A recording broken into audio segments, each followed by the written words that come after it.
Hi, my name is Danielle Parsons. Today I will be comparing some of the learning theories that I came across in my research. I chose these because I felt like they really related to either how I teach in my classroom or how I've been previously taught in classrooms I've been a part of. To introduce you to the presentation, there are going to be 3 learning theories I discuss, and the first one is constructivism, the second is behaviorism, and the third is social development theory. Each of these theories has evolved throughout history, so I will give you a little bit of detail about the founders and how they started to develop the theory, as well as how these theories impact the learning environment in our classrooms.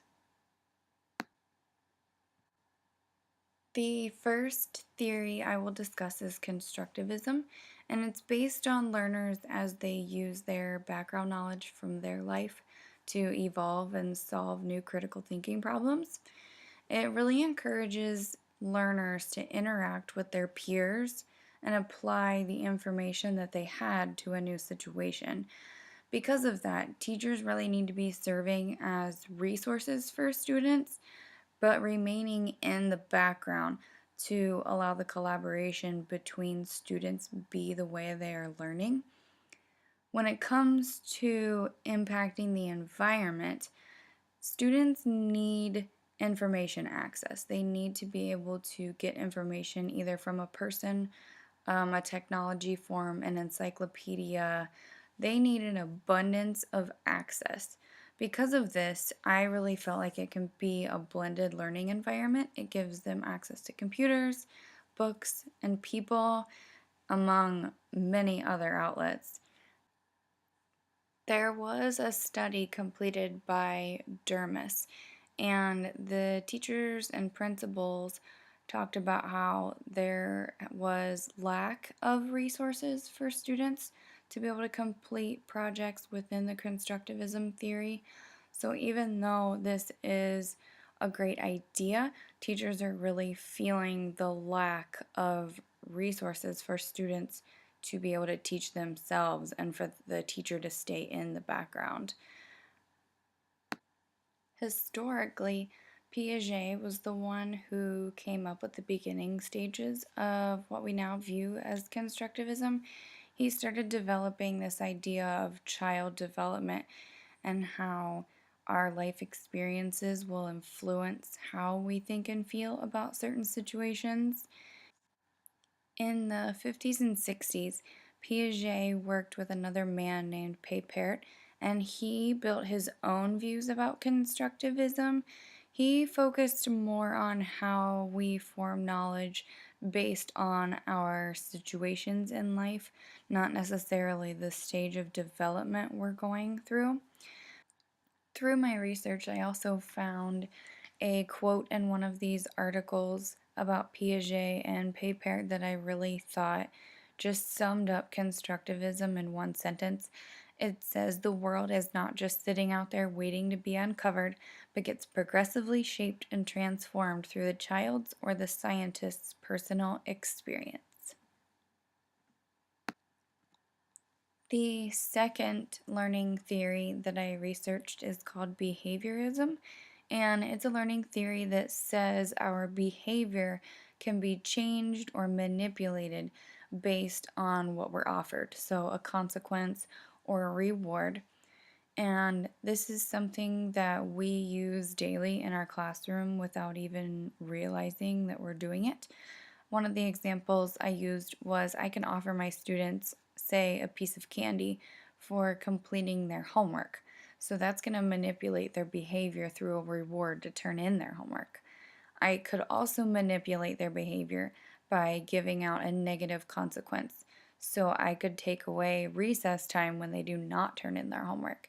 And that again is going to change their behavior to make them want to turn it in. Historically, behaviorism was created by Skinner, and then later it was also developed by a man named Pavlov. I can think all the way back to my psychology classes, my first year of college, and these are two names that still are so familiar in my mind. When thinking about Skinner, there is another name for the theory. It can be called operant conditioning, so it can be either found as that name or behaviorism. Skinner proved that we can manipulate behavior by completing an experiment with rats. He would place them in a box, and inside was a switch that would either dole out a reward or a consequence depending on which portion of the experiment they were in. The positive consequence that the rats would get were pellets of food, and the negative consequences were electric shocks. And he could get the rats to pull on the lever depending on which consequence the animal was being given. Pavlov then completed his own experiments to manipulate behavior by studying dogs and their responses to stimuli through saliva.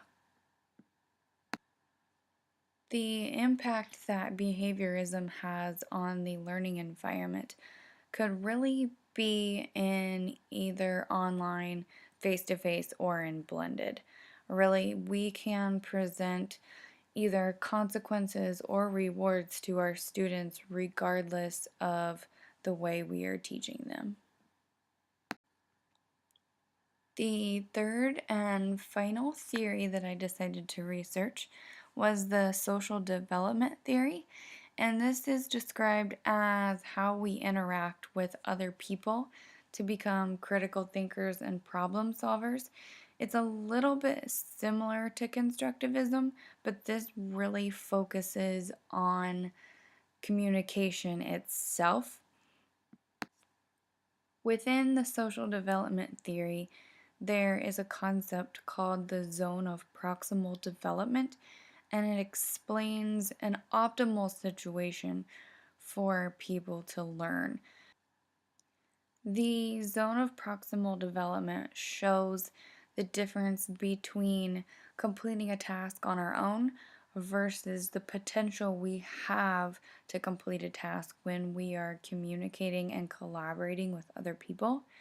And when we are problem solving with peers or mentors, we're more likely to come up with a more meaningful or critical thinking strategy for a problem. This theory really has a big impact on the way we should be teaching in our classrooms because if we assume collaboration is the biggest factor that can drive our learning to be successful, we need to be providing our students with opportunities for that interaction. The most convenient way to make sure our students have continuous interaction is face-to-face applications. That doesn't mean we can't use a blended environment. So there are applications like Skype or phone calls or FaceTime that would allow us to communicate with students outside of our classroom. But overall, the in-person interaction face-to-face is an effective way to make sure we are brainstorming with our peers all day long. So, overall, I went over three learning theories today. We discussed constructivism, behaviorism, and social development theory. Each one of them is really valuable in its own way. So, constructivism theory really pushes teachers to step back from their teaching process and allow students to take control of their own learning. Behaviorism allows us as teachers to see the way that we speak and we manage our classrooms and how it will influence the behaviors that our students exhibit throughout the day. Social development theory encourages us as teachers to include as many opportunities as possible for peer and mentor collaboration. As I said through some of the slides, one of the big ideas that I had behind collaboration suggests a face-to-face learning environment because your peers and your mentors are right there. However, with the technology we have that's developing, there are those other applications that would allow both online and blended peer-to-peer problem solving. If interested, these are the 4 resources I utilized for my research throughout this presentation.